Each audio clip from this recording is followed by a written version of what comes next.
인사하겠습니다. 안녕하세요. 네, 반갑습니다. 그 사회자 형제님께서 말씀해 주신 것처럼 이 시간에 이곳에 오셔가지고 하나님 말씀을 듣는 것에 대해서 어쨌든 감사하게 또 생각하고요. 쉽지 않지만 이제 어려운 발걸음 또 어쨌든 좋은 결정 하시고 오셨다 생각이 들고요. 사실 한두 번 참석하는 건 뭐 할 수 있습니다. 근데 이제 여기 계속해서 뭐 지금 오늘 10번째, 11번째죠. 이렇게 쭉 참석하는 것은 쉬운 일은 아닌데 어쨌든 이제 여기 계신 모든 분들이 진리를 찾고자 하고 또 말씀에 대한 생각이 있으시고 또 나아가서 구원에 관해서 관심이 있으시기 때문에 이렇게 이곳에 오셨다고 생각이 되어집니다. 그래서 이제 오늘은 성경의 증거라고 해서요. 말씀을 통해서 믿는 것을 좀 말씀을 드리려고 합니다. 제가 이제 첫 시간부터 쭉 말씀을 해왔고요. 첫 시간부터 했던 말씀은 이제 우리에게 현실을 알게 하는 내용이었습니다.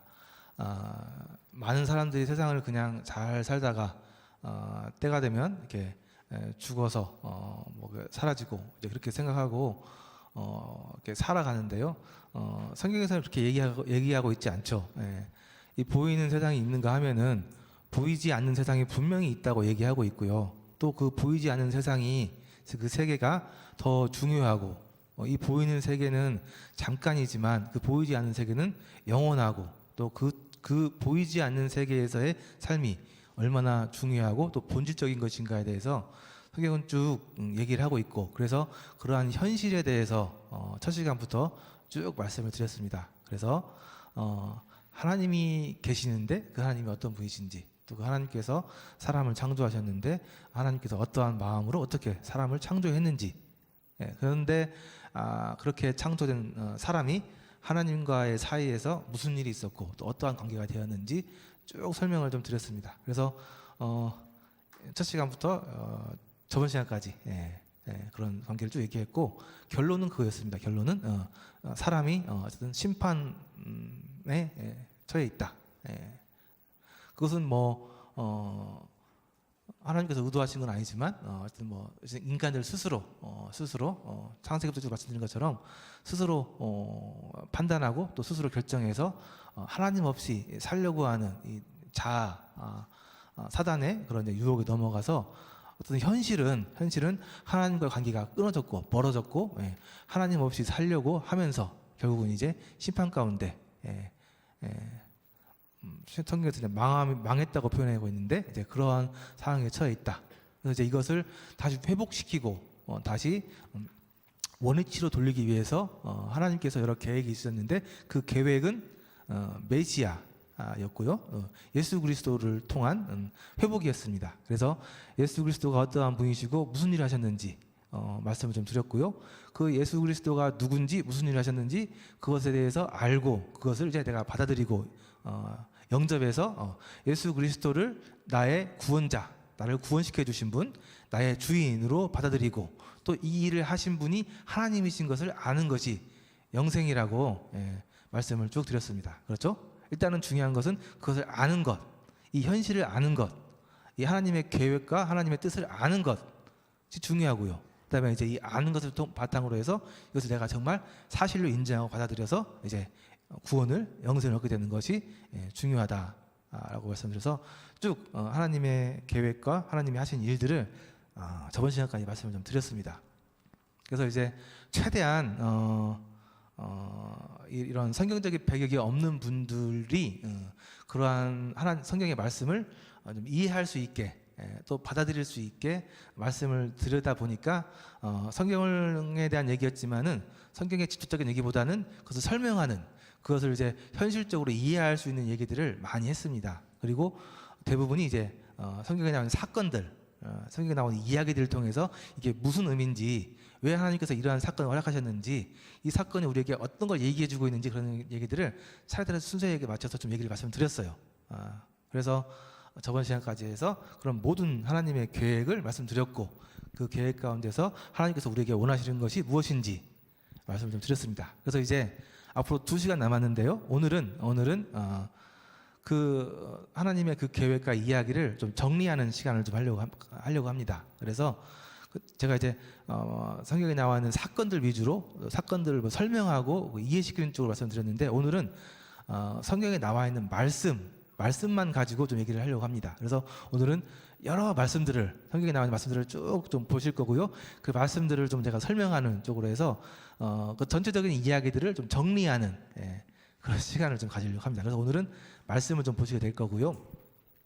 마지막 다음 시간에는 이제 여러분들이 이러한 사실들을 어떻게 받아들일 것인가, 어떻게 하면 믿을 수 있을 것인가, 어떻게 하면 내가 이것을 나에게 연결시킬 것인가 라는 것을 도울 수 있도록 신약에 나와 있는 예수님께서 복음을 설명한 몇 가지 사건들이 있는데요. 그 사건하고 또 이제 그 사건들 속에서 믿음이 어떻게 작용을 하게 되는지, 믿음을 어떻게 우리가 받아들여야 되는지, 이해하게 되는지, 어떻게 우리 가운데 믿음이 이루어지는지, 그걸 좀 설명을 하고 마치고 설문조사를 좀 하고, 그래서 전체 27차 성경 연대기 강좌를 마무리 짓도록 하겠습니다.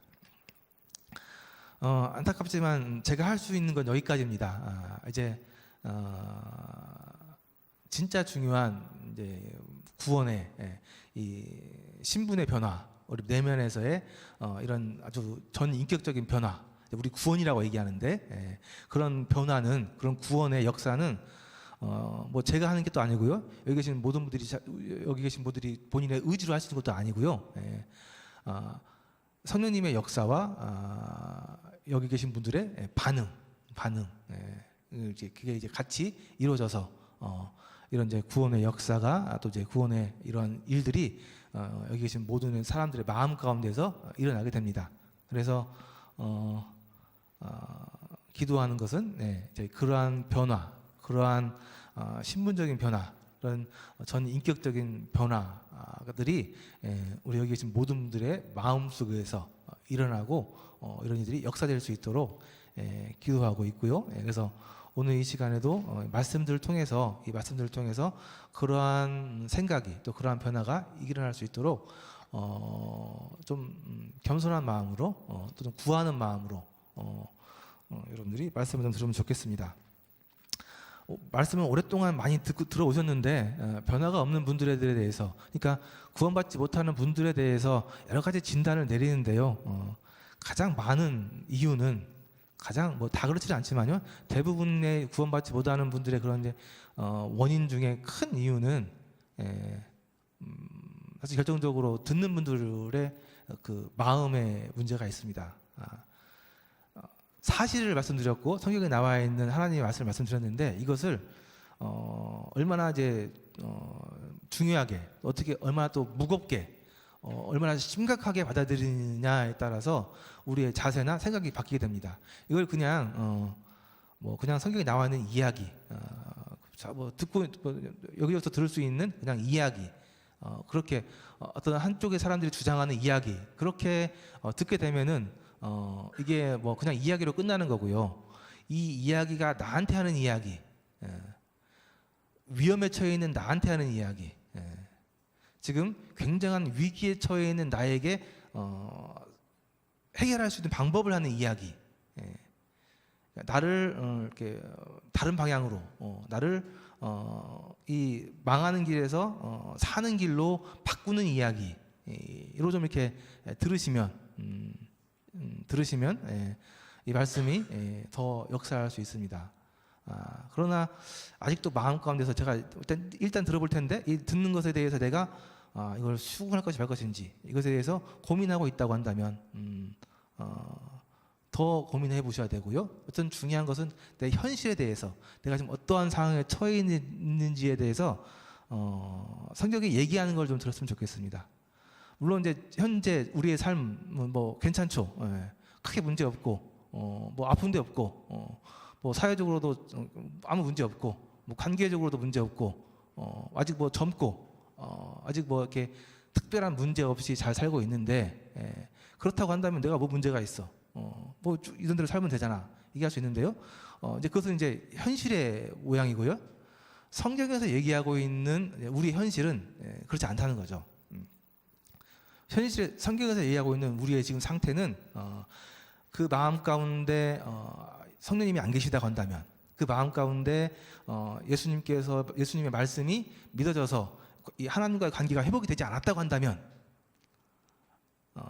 그렇다고 한다면 그게 현실적으로는 아무 문제 없지만 영적으로는, 다시 한번 말씀드리지만 이 보이는 세계 말고 영적인 눈에 안 보이는 세계에서는 굉장히 큰 문제가 있는 것이라고 말씀을 드리는 겁니다. 첫 시간에 말씀드렸죠. 우리 인생은 한 번뿐이기 때문에 굉장히 중요하다. 두 번 살 수 있으면 괜찮은데 한 번 사는 인생이기 때문에 한 번 살 때 옳은 방향으로 또 중요한 것을 위해서 살아야 되고요. 또 우리의 그 한 번 사는 인생이 길지 않고 짧기 때문에 정말 중요하다라고 계속 말씀드렸습니다. 그래서 이 한 번 살고 이 짧은 인생을 성경에 나와 있는 진짜 진리를 따라서 살지 못하게 되면 나중에 이 영원한 세계에서 굉장히 후회하거나 굉장히 고통스럽거나 굉장히 어려운 일을 당할 수밖에 없다고 성경에서 이야기하고 있기 때문에 이런 성경의 이야기를, 성경의 증거를, 하나님의 말씀을 좀 무겁게 진지하게 좀 받아들이시는 것이 좋겠다라는 겁니다. 그래서 오늘 또 이제 전체적인 이야기를 한번 복음을 정리해서 말씀드릴 텐데요. 오늘 말씀들은 성경에 나와 있는 직접적인 이야기들을, 직접적인 말씀을 얘기해 줄 거니까요. 최대한 뭐 설명이나 그런 쪽을 좀 빼고요. 말씀에 나와 있는 것만 좀 말씀드릴 테니까요. 말씀을 잘 따라 읽으시면서 고민해서 생각해 보시면 좀 좋겠습니다. 네. 자, 첫 번째 말씀입니다. 우리 현실을 얘기해 주신 거죠. 예레미야 2장에 나와 있는 말씀인데요.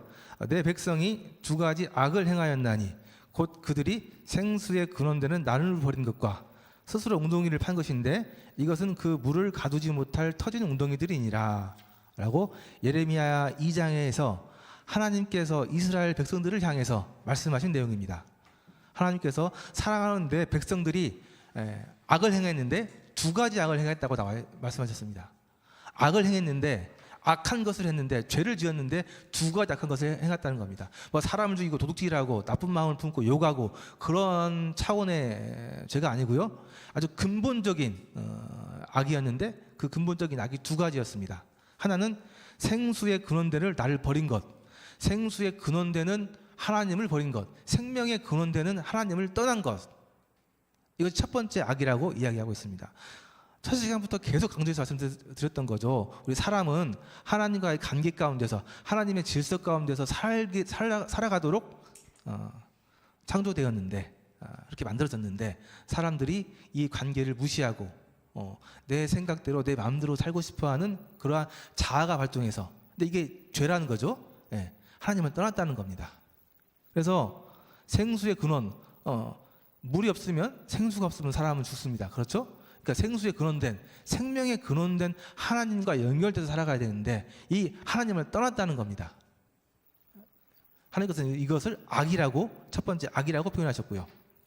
그래서 사람들은 이 악으로 인해서 죽을 위기에 처했다는 겁니다. 죽을 수밖에 없는 상황에 처했다는 겁니다. 다시 생수의 근원된 하나님께로 돌아가지 않는다고 한다면 안타깝게도 죽을 수밖에 없는 악한 상황에 처했다는 겁니다. 이게 첫 번째 악이고요.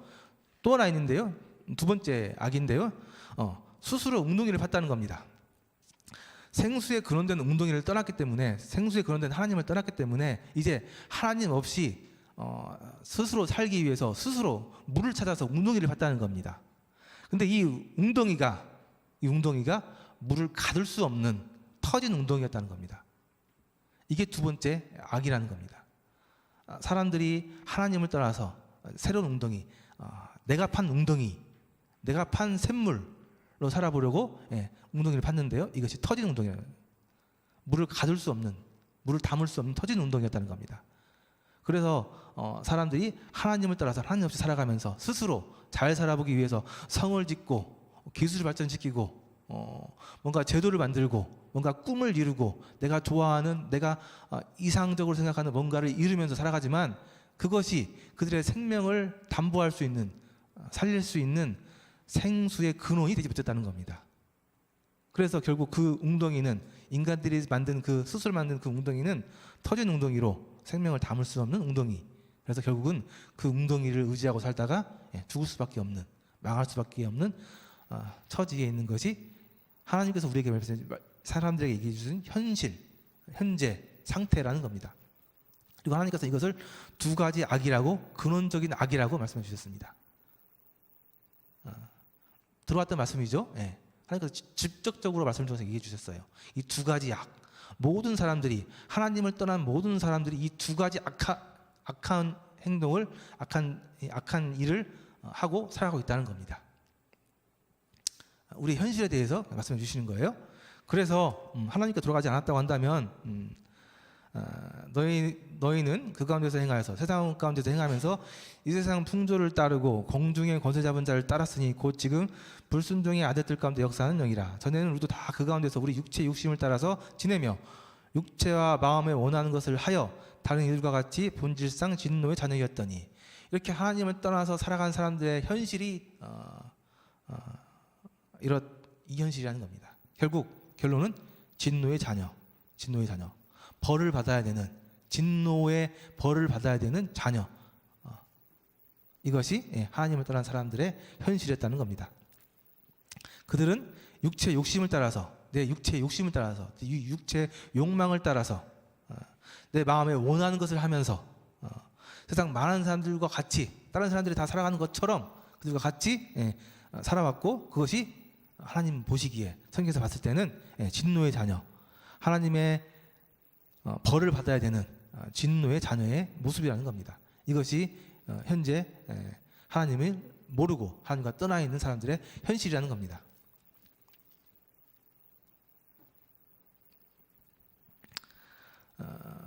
사람들은 잘 사는 것처럼 보이죠.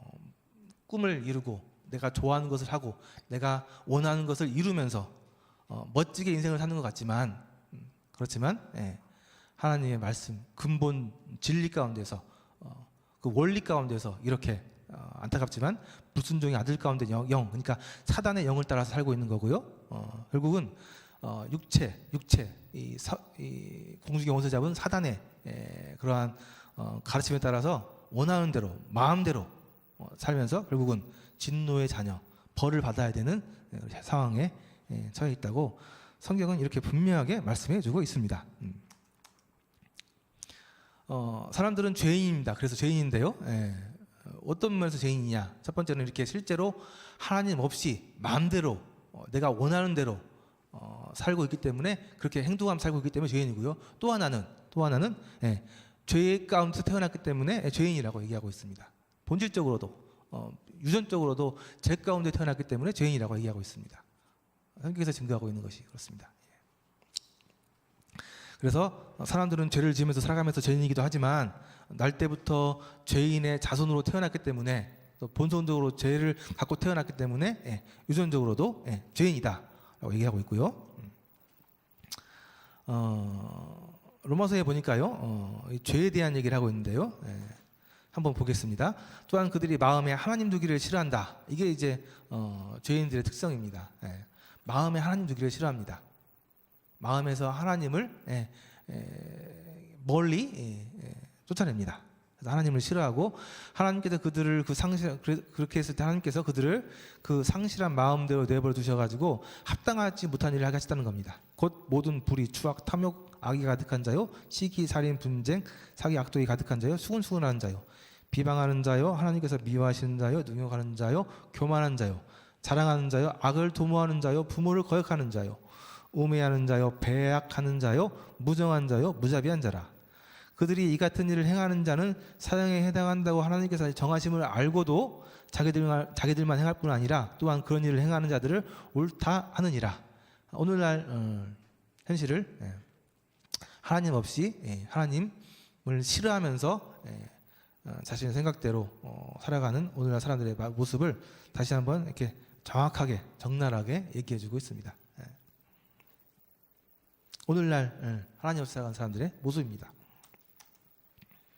그래서 의인은 없나니 하나도 없으며 깨닫는 자도 없고 하나님을 찾는 자도 없고 다 치우쳐 함께 무익하게 되고 선을 행하는 자는 없나니 하나도 없도다.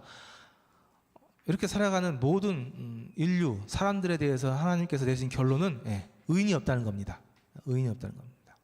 다 이렇게 하나님을 찾는 자도 없고 다 무익하게 되고 선을 행하는 자는 없나니 하나도 없다라는 겁니다. 이것이 하나님께서 우리 인류를 대해서 인류의 상황에 대해서 결론 내리신 말씀입니다. 그래서 사람들이 정도의 차이는 있으나 다 하나님 앞에서 죄인입니다. 의로운 사람이 없어요. 뭐 나름 착하게 살아간다고 할 수 있지만요, 그 내면 속에 보면은 분명히 하나님 기준에 보면은 죄가 있고 무엇보다도 죄 가운데 태어났기 때문에 그 누구도 하나님 앞에서 의롭다고 얘기할 수 있는 사람은 없다라고 하나님께서 선언하셨습니다. 그런데 이러한 죄는 어떠한 결과를 가져오느냐? 하나님께서 정하신 법에 의하면은 이 죄는 사망입니다. 죽음입니다. 그래서 죄는 죽음이에요. 죄의 값은, 죄의 형벌은 죽음입니다. 그래서 모든 사람들은 죽습니다. 그리고 이 죄값을 해결하지 않은 사람들은 보이지 않는 영원한 세계에서도 죽게 됩니다.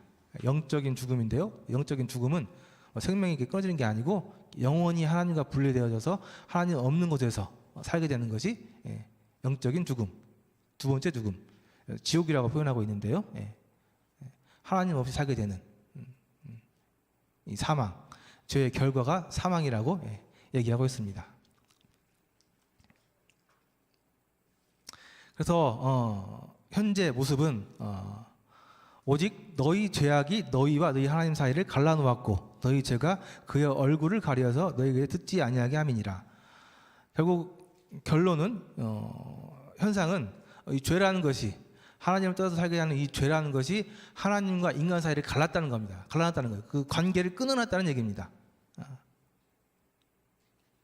그래서 이 죽음이라는 것은 성경에서 얘기하면 분리라고 말씀드렸죠. 분리라고 표현이 되어 있는데요. 그래서 죽음은 분리입니다. 영적인 죽음은 하나님과 인간 사이의 분리, 관계 단절, 이것이 죽음이라고 얘기하고 있고요. 이 단절을 가져오는 것은 우리의 죄. 그래서 죄사함을 받아야 된다. 죄사함을 받아야 된다. 죄가 없어야 된다. 죄를 해결해야 된다. 그렇게 계속 말씀하시는 이유가 이것 때문에 이렇게 얘기하는 거예요. 결국 하나님을 떠난 게 죄인데 그 죄가 우리를 갈라놨기 때문에 이 죄를 해결해야 하기 때문에 이 죄를 해결해야 해야 관계가 회복되기 때문에 이 죄를 해결해야 한다고 계속 말씀하고 있는 겁니다. 그리고 실제로 그 죄를 해결하기 위해서 예수님께서 오셔서 죄를 해결하는 일, 죄를 없애는 일, 죄를 사하는 일을 예수님께서 하신 거고요. 그래서 우리 현실은 아직 구원받지 못한 사람들의 현실은 하나님과 사람 사이를 죄가 갈라놓은 상황, 막아놓은 상황이라는 것이 성경에서 이해하고 있는 현실입니다. 그래서 사람들은 죽게 되고 이 단절된 상태로 죽게 되면은 그 후에는 심판이 있는데요. 그 심판 가운데서 판결이 내려지게 되고 여전히 하나님과 관계가 단절된 사람들은 사망, 얘기하고 있는 지옥이라는 것이죠. 하나님 없이 살아가야 되는 그곳에 떨어지는 영원히 하나님 없이 살아가야 되는 그곳에 떨어지는 것이 마지막 심판, 죽음, 망함이라고 표현하고 있는 결과가 되겠습니다. 그러니까 이런 상황에 처해 있는 거예요. 이 상황을 이해하시겠어요? 성경에서 이렇게 이해하고 있습니다. 성경에서 계속 이렇게 얘기해 왔고 이렇게 지금 증거하고 있습니다. 근데 이것이 이제 진짜 그런가? 이게 정말 맞는 건가? 의심스러운 거죠. 그래서 이것이 사실인 거에 대해서 이것이 맞다고 하는 거에 대해서 계속 설명을 드렸고요. 그래서 이제 이것이 정말 사실로 받아질 수 있도록 이게 정말 믿어질 수 있도록 이것이 정말 인정될 수 있도록 하나님께서 도와주시기를 기도하고 있고요. 그래서 이런 부분에 대해서 고민은 한번 해보셔야 되죠. 진지하게 생각해 보셔야 됩니다. 무겁게 생각하셔야 돼요. 내 상황이 어떤 상황인지. 다시 한번 얘기하지만 구원받지 못했다고 한다면 마음에 성령님이 들어오지 않으셨다고 한다면 마음에 하나님과 관계가 회복되지 않았다고 한다면 사망입니다. 사망. 영원히 하나님과 관계없이 살게 되는 지옥에 떨어지는 거예요. 지옥이 뭐 이렇게 불구덩이로 표현이 되어 있는데요. 그거는 알 수 없습니다. 가봐야 알아요. 예. 그냥 고통스럽다는 걸 표현하기 때문에 하기 위해서 불이라고 표현했는데요. 예. 그렇지는 않을 거예요. 예. 왜냐하면 이제 우리는 영으로 가기 때문에. 예. 어쨌든 지옥은 굉장히 고통스러운 곳이건 확실합니다. 근데 구원받지 못하고 이 상황에서, 이 현실에서 그냥 육체의 죽음을 맞이하고 심판을 받게 된다고 한다면 명백하게 지옥입니다. 망하는 거예요. 그래서 이 현실을, 이 상황을 무겁게 받아들이셔야 한다는 얘기입니다. 이것을 정말 나에게 정한 현실로 받아들이셔야 돼요. 그래야 해결책을 찾을 수 있고, 그 해결책이 주어졌을 때 그 해결책을 통해서 해결할 수 있게 되는 겁니다. 근데 이게 없이, 그러니까 심판이 처했다는 사실을 인지하지 못하고 해결책을 알려주고 방법을 알려줘봤자 아무 소용이 없는 겁니다. 그래서 마음속에 제발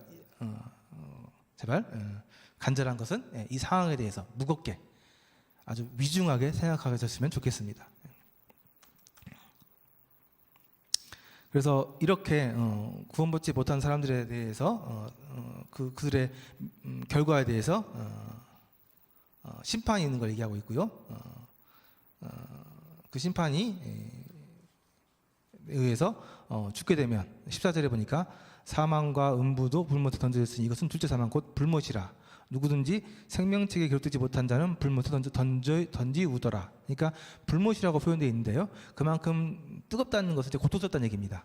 지옥을 얘기하는 거죠. 예. 그래서 생명책에, 그러니까 구원받아서 그 안에 하나님과 관계가 회복되지 않은 사람들이 한다면 그 이름이 생명책에 기록되지 않아요. 그런데 구원받은 사람들이라고 한다면 하나님의 표현에 의하면 구원받은 사람들은 그 관계가, 하나님과의 관계가 회복된 사람들이라고 한다면, 그 마음에 성령님이 오신 분들이라고 한다면 하늘에 있는 그 생명책에 그 이름이 기록된다고 해요.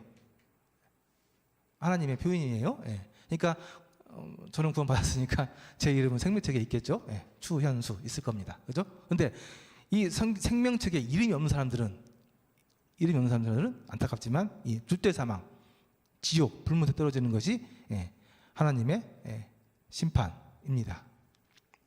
이것은 하나님께서 분명히 말씀하셨기 때문에, 공의로우신 하나님께서 한번 말씀하신 분은 공의하신 하나님께서 지키시기 때문에 생명책에 기록되지 못한 사람들, 이름이 기록되지 못한 사람들은 이 불못에 던져주게 될 겁니다. 그래서 마가복음에 보니까 예수님께서는 제발 지옥에 가지 말아라. 만약에 내 눈이 너를 범죄하게 했으면은 차라리 눈 빼버리고 지옥에 안 가는 것이 낫다. 거기는 구더기도 죽지 않고 불도 꺼지지 아니한다. 사람마다 불로서 소금치듯 하면 받으리라. 그러니까 너무 뜨거워서 이렇게 펄쩍펄쩍 뛴다는 얘기인데요. 안타깝게도 여러분, 우리 이 영혼이 그냥 소멸되면 좋겠어요. 차라리 그냥 소멸되면은 이런 고통받는 곳에 가서 고통받지 않아도 되니까요. 근데 이 영은 특성이 있는데요. 소멸되지 않는 존재입니다. 이 영이라는 것은 소멸되지 않아요. 그래서 안타깝게도 이 영이 고통스러운 곳에 가게 되면 그 고통스러운 곳에서 있어야 돼요. 사라지지 않아요.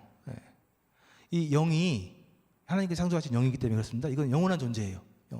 이 영이 하나님이 계신 천국에 간다고 한다면 영원토록 하나님과 관계 가운데서 참 즐거운, 행복한 그러한 영적인 시간을 갖겠지만은, 이 소멸되지 않는 이 영이 정말 이 고통스러운 곳에 간다고 한다면 안타깝게도 이 영은 소멸되지 않고 영원히 고통받게 됩니다. 그래서 말씀하고 있는 것이, 제발 네 눈이 범죄하겠으면 차라리 눈 빼버리고라도 여기는 가지 말아라.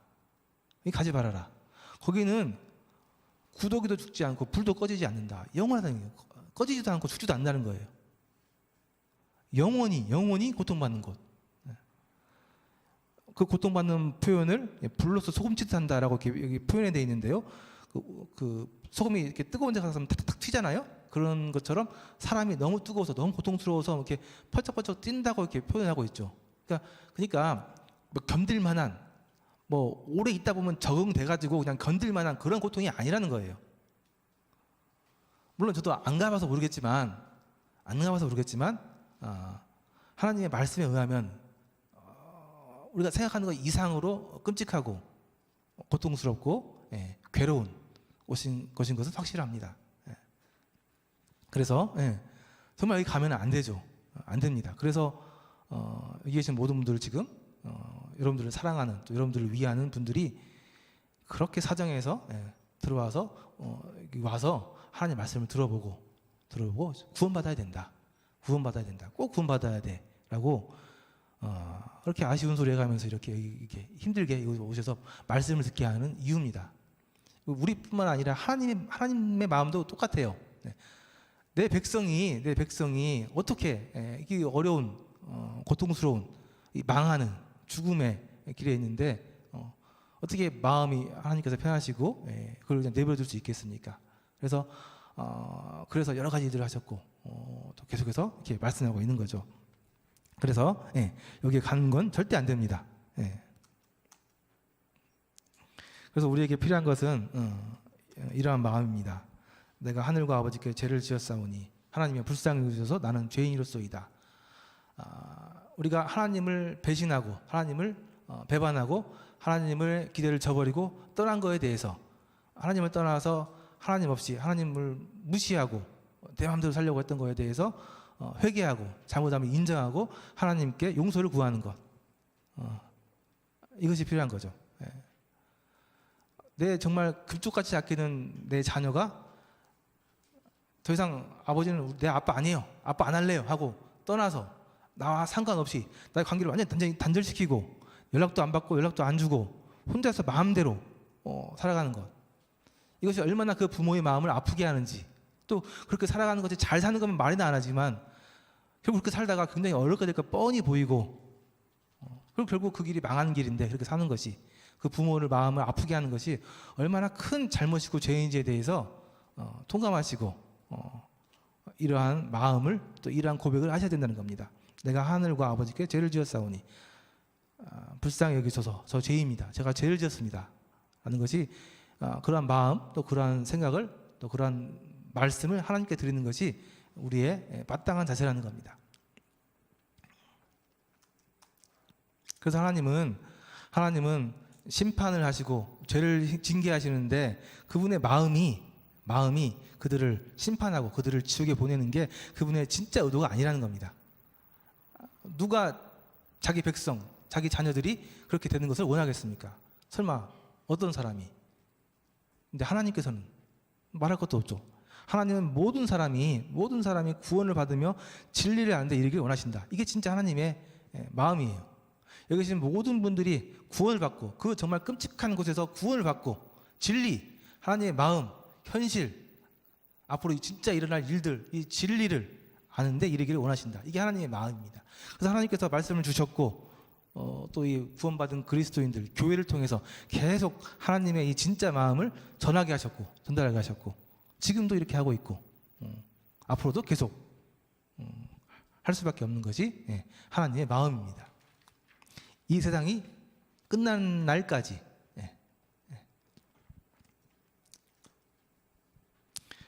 하나님의 마음입니다. 예루살렘아 예루살렘아 선지자들을 죽이고 내게 파송된 자들을 돌로 치는 자여, 암탉이 제 새끼를 날개 아래 모은 같이 내가 너희의 자녀를 모으려 한 일이 몇 번이었느냐. 내가 도대체 몇 번이나 너희들을 이 품에 안으려고, 안전하게 품에 안으려고 노력했느냐. 또 몇 번이나 이렇게 했느냐. 여러분들 도대체 지금 우리가 몇 번째 지금 하나님의 이런 얘기를 하고 있습니까? 그러나 너희가 원하지 아니하였도다. 안타까운 일이죠. 너희들은 비록 내가 보낸 선지자를 죽이고 내게 파송자들을 돌로 쳐서 멸시했지만 나는 그럼에도 불구하고 너희들을 정말 살리기 위해서, 너희들 내 품에 안기 위해서 얼마나 내가 너희들 몇 번이나 너희들을 내 품에 안기 위해서 이렇게 했느냐. 그러나 안타깝게 너희들이 그것을 원하지 않았다. 하나님의 안타까운 마음을 표현한 말씀입니다. 이 하나님의 말씀을 좀 깊이, 하나님의 마음을 좀 깊이 헤아리시면 좋겠습니다. 왜 이렇게 하나님의 마음, 부모의 자식 사랑하는 마음을 몰라주는지. 물론 뭐 때가 있죠. 자녀들이 철이 드는 때가 있습니다. 부모의 마음을 이해하는 때가 있어요. 그래서 이제 그것은 자녀들이 하나님의 마음을 이해하게 될 때입니다. 하나님의 마음을 좀 잘 깊이 헤아려 주시면 좋겠습니다. 그래서 하나님께서 얘기해 주셨죠. 이런 상황 가운데 너희들에게 제발 회개하고 돌아와서 다시 관계를 회복할 수 있는 방법을 얘기해 주셨는데, 그것이 이제 요한복음에 나와 있는 말씀인데요. 말씀이 육신이 되어 우리 가운데 거하심에 우리가 그의 영광을 보니 아버지 독생자의 영광이요 은혜와 진리가 충만하더라. 말씀이 육신이 되어서 하나님의 그 어미하신 말씀, 사랑의 은혜의 말씀이 육신이 되어서 이 땅에 오셨다는 겁니다. 그래서 그 하나님이 이 땅에 오셔서 우리와 함께 거하셨는데요, 그것이 임마누엘의 하나님, 신약에서 하나님께서 보내주신 메시아 예수 그리스도, 그분이 오셨다는 겁니다. 그분이 오셨고 그분의 영광을 보니까 그것은 아버지 독생자 영광, 하나밖에 없는 아들을 보내주신 하나님의 사랑과 은혜였고, 그 안에 보니까 하나님의 사람 사랑하는 은혜와 또 진리가 충만하더라. 예수 그리스도 안에.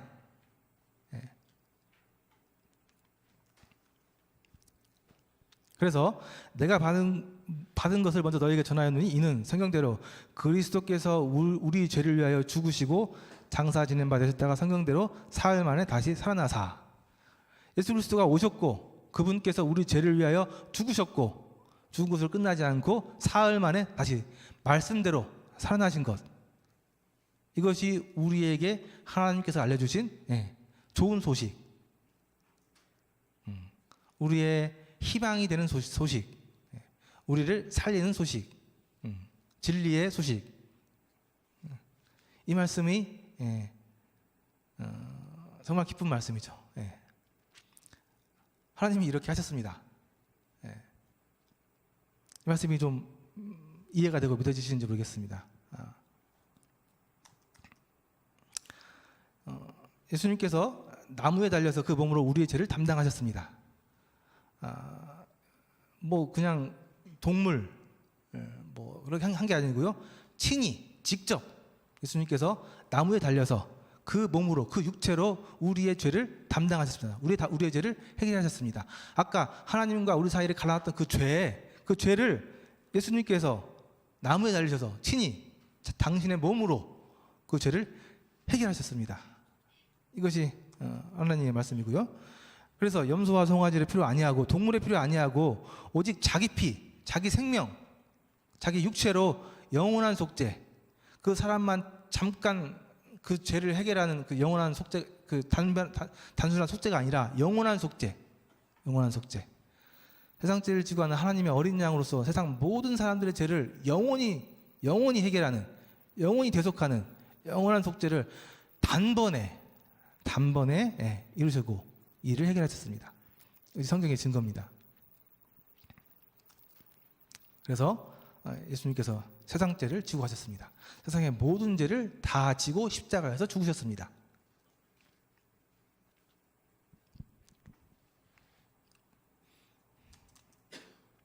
그래서 그가 찔린 것, 그가 창에 찔린 것은 우리의 허물 때문이었고요, 그가 상한 것은 우리의 죄악 때문이었습니다. 그분이 무슨 죄가 있어서 뭘 잘못해서 그렇게 당한 것이 아니고 우리의 죄악 때문에, 우리의 허물 때문에 그렇게 하셨습니다. 그가 징계를 받아서 우리는 평화를 누리게 되었고, 그가 채찍에 맞음으로 우리는 나음을 얻게 되었습니다. 우리는 다 양 같아가지고 지 마음대로 그렇게 해가지고 각자 제 길로 갔지만, 여호와께서는, 하나님께서는 우리의 모든 죄악, 그러한 잘못된 죄악을 그 예수님께, 하나밖에 없는 아들 독생자 예수님께 담당하게 하셨습니다. 이것이 하나님의 사랑과 은혜. 그래서 율법을 따라 모든 물건이 필요없이 정결케 되는데요, 피 흘림이 없으니 그래서 죄사함이 없습니다. 그래서 예수님께서는 피를 흘리셨는데요, 이것은 죄 사함을 얻게 하려고 흘리는 바 나의 피, 곧 언약의 피니라. 그래서 예수님께서 십자가에 죽으시면서 많은 피를, 당신의 피를 다 흘리셨는데, 그 피는 죄 사함을 얻게 하려고, 모든 인류가 죄 사함을 얻게 하려고 흘리시는 언약의 피, 약속되었던 구원의 피. 그래서 예수님께서 이 땅에 오신 것은 이 땅에 오셔서 섬김을 받으려고 하는 것이 아니고 도리어 섬기려 하셨고 우리 인간들을 섬기려 하셨고 도우려 하셨고 자기 목숨을 많은 사람들의 대속 제물로 주려고 버리려고 이 땅에 오셨다라는 것이 예수 그리스도에 대한 증거, 성경의 말씀입니다. 그래서 예수님께서 이 땅에 오신 것은 사람들을 심판하기 위해서 온 게 아니고 오신 게 아니고 잃어버렸던 자들, 내 자녀, 내 백성이었는데 나를 떠나서 잊어버렸던 이 자들을, 이 백성들을 찾고 그들을 구원하기 위해서 오신 것이다. 예수님께서 이 땅에 오신 이유. 그래서 예수님께서는 곧 길입니다. 하나님께로 가는 길이에요. 생명으로 가는 길입니다. 영생으로 가는 길이에요. 예수님께서. 무슨 말인지 가세요? 왜 예수님이 길이신지? 예수님은 진리입니다. 진리, 사실. 하나님께서 우리를 사랑하신 것에 대한 사실. 그분이 말씀해 주신 것이 우리 현재 진짜 현실, 영원한 진리, 또 생명, 우리의 생명이 되셨죠. 우리는 하나님과 관계에서 떨어져서 타락해서 죽어 있었는데 예수님께서 오심으로 인해서 우리의 생명이 되셨죠. 그래서 예수님으로 말미암지 않고 예수님을 통하지 않고는 아버지께로 갈 자가 올 자가 없다. 예수님을 통하지 않고는 예수님으로 인해서 하지 않고는 하나님께로 갈 수 있는 방법이 없다. 다시 말씀드리면 예수님을 통하지 않고는 영생을, 천국을, 영원한 속죄를, 하나님과 관계 회복을 이룰 수 없다 라는 것이 성경에 일관되게 계속 증거하고 있는 말씀입니다. 그래서 다른 이로서는 구원을 받을 수 없나니 천하 사람 중에 구원을 받을 만한 다른 이름을 우리에게 주신 일이 없다. 구원을 받을 수 있는 다른 이름. 오늘날 이제 이 말씀이 중요한 이유가 자꾸 이제 종교 다원주의를 얘기하면서 구원을 이루는 길은 하나만 있는 게 아니고 여러 가지 길이 있다. 목표를 가는 길은 하나밖에 없을 수 없다. 여러 길들이 있다. 그냥 길이만 다를 뿐이다. 그 길을 통해서 하나님께 갈 수 있다. 구원에 갈 수 있다. 얘기하는데 성경에서는 분명히 얘기하고 있죠. 아니라는 거예요. 아니라는 겁니다. 다른 구원받을 수 있는 이름을, 다른 구원받을 수 있는 방법을, 길을 준 적이 없다는 겁니다. 오직 예수 그리스도를 통해서만 가능한 길이라고 하는 겁니다. 그래서 우리가 오직 예수님, 예수 그리스도 얘기하는 게 이 말씀이 그렇기 때문에 그렇습니다.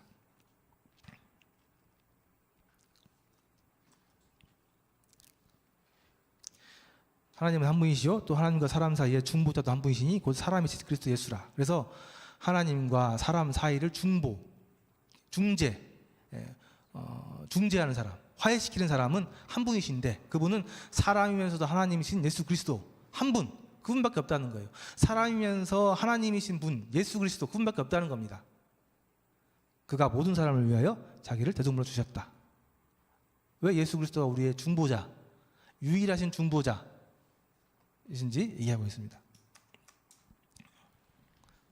그래서 모든 사람이 죄를 범했어요. 아까 말씀드렸죠. 처음에 말씀드린 것처럼 모든 사람이 죄 가운데 태어나고 죄를 범했기 때문에 하나님의 영광, 구원에 이르지 못했는데 그리스도 예수 안에 있는 속량으로 말미암아, 예수 그리스도를 통한 대속 속량으로 말미암아 하나님의 은혜로, 이게 하나님의 은혜였죠. 우리가 뭘 해서 한 게 아니라 하나님께서 일방적으로 주신 은혜였단 말입니다. 이 은혜로 값 없이, 대가 없이 그냥 일방적으로 주어지는, 조건 없이 주어지는 의롭다 하심을 얻는, 죄를 사함을 받는, 구원을 받는 자 되었느니라. 무슨 말씀인지 이해 가세요? 너무나 명확한 말씀입니다. 다시 한번, 모든 사람이 죄를 범하였습니다. 하나님의 영광에 이를 수 없습니다. 스스로 힘으로는 하나님 앞에 갈 수가 없고 구원을 이룰 수 없습니다. 성경에 일관되게 지금까지 쭉 주장해 왔죠. 그런데 그리스도 예수 안에 있는 속량으로, 그리스도 예수의 죽으심, 십자가의 죽으심의 그 속량으로 말미암아 하나님의 은혜로, 그것은 하나님의 은혜였는데 값 없이, 대가 없이 일방적으로 우리에게 주어지는 그 은혜로 인해서 우리가 의롭다 하심을 만들었어요? 아니요, 얻었어. 은혜를 얻었다고요. 속량하심, 구원, 은혜를 얻었다고요. 받았다고요. 우리가 만든 게 아니고 이룬 게 아니고. 그래서 이 십자가에도 예수님께서 십자가에 죽으신 그 사건이 이 사건의 의미를 멸망하는 자들이죠. 예, 죽는 사람들입니다. 그들에게는 참 미련한 겁니다. 왜 그러냐면 죽었기 때문에, 실패했기 때문에, 망했기 때문에 미련하다고 얘기해요. 그렇지 않습니다. 구원받은 우리에게는 하나님의 능력입니다. 하나님의 지혜예요. 죽음으로 이기시는, 죽음으로 모든 것을 다 해결하시고 완성하시는 하나님의 능력, 하나님의 지혜, 이것이 십자가의 도, 십자가의 예수님의 죽으심입니다. 여러분들에게 십자가의 죽음이 어떻게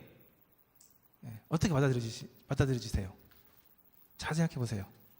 여전히 십자가에서 예수님께서 죽으신 사건이 나랑 아무 상관없는, 어떻게 보면 참 미련하게 그냥 그 힘이 있으면서도 그 힘을 사용하지 않고 그냥 죽어버리는 비참한 실패,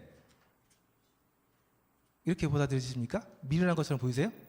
아니면 우리 모든 사람을 사랑하셔서 구원하는 하나님의 사랑의 은혜, 또 하나님의 능력, 하나님의 지혜로 받아들여지세요. 잘 생각해 보세요. 십자가의 도가 우리에게 어떠한 의미인지, 어떻게 받아들여지고 있는지. 그래서 누구든지 주의 이름을 부르는 자는 구원을 받는다고 말씀하셨습니다. 예수님의 구원자 예수 그리스도를 부르시는 분들은 구원을 받을 수 있습니다. 그래서 영접하는 자, 곧 예수 그리스도의 이름을 불러서 예수 그리스도의 그 구원자라는 그 이름을 받아들여서 그 이름을 믿는 자, 예수님이 구원자라는 것을 믿는 자들에게는 하나님의 자녀가 되는 권세, 하나님의 자녀가 되는 이 능력, 이 특권을 주셨다고 말씀했습니다. 그러니까 주셨어. 이걸 받느냐 못 받느냐, 여러분들의 몫입니다.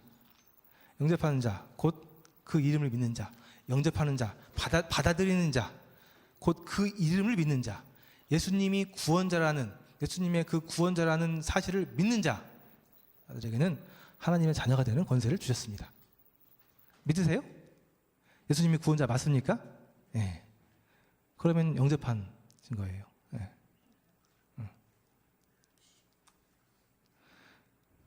여기 나왔죠? 네. 그가 이름을 예수라고 해라. 그가 자기 백성을 그들의 죄에서 구원할 자이심이라 하니라. 예수님의 이름의 뜻은 자기 백성들, 자녀들을 그들의 죄에서, 예수님의 죄 말고 그들이 지은 그 죄에서 구원할 자다.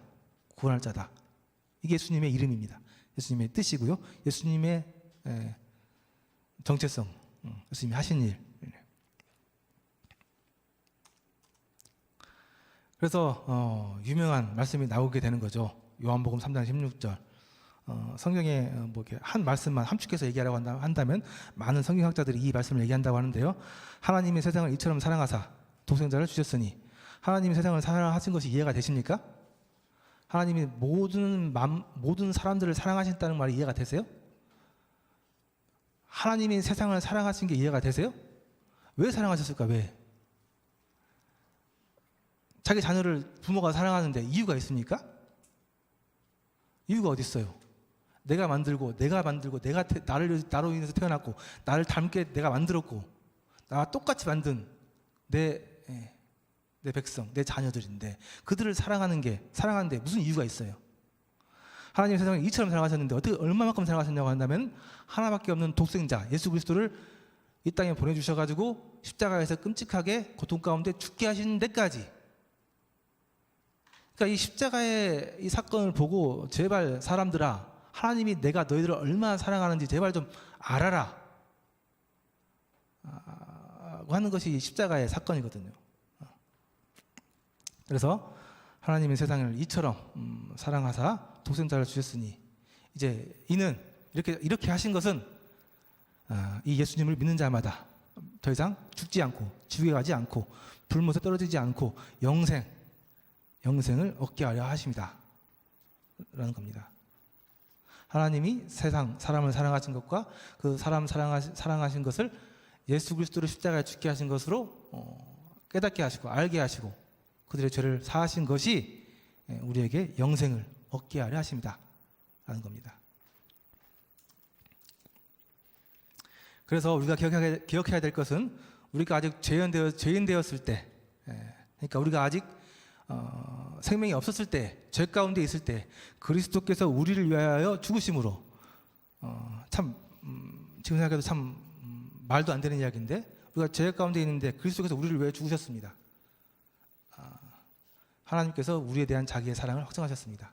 이 사건으로. 이 인류 역사에 너무나 유명하고 너무나 사실은 어떻게 보면 끔찍한 일이죠. 하나님께서 죽으신 거니까요. 인간들에 의해서. 이 사건 자체가 하나님께서 우리에 대한 자기의 사랑을 확증, 보여주셨다는 얘기입니다. 증명하셨다는 얘기예요. 이것이 십자가의 사건입니다. 그래서 영접하는 자, 그 미루는 자에게 하나님 자녀가 되는 것을 주셨으니, 그래서 내가 진실로 너에게 이르노니 내 말을 듣고 또 나 보내신 이를 믿는 자는 영생을 얻었고 영생을 얻은 사람은 심판에 이르지 아니하나니 사망에서 생명으로 옮겼느니라 라고 말씀해 주시고 계십니다.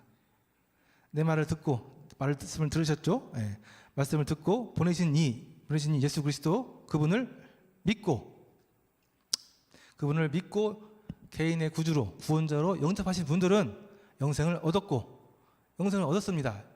영생을 만든 게 아니고요, 얻었어요. 주신 거 받았다는 얘기예요. 더 이상 심판에 이르지 않습니다. 지옥에 떨어지게 하는 심판을 면하게 되는 거죠. 사망에서 생명으로 옮긴 겁니다. 변화되신 거예요. 바뀐 거란 말입니다. 신분이 바뀌었어요.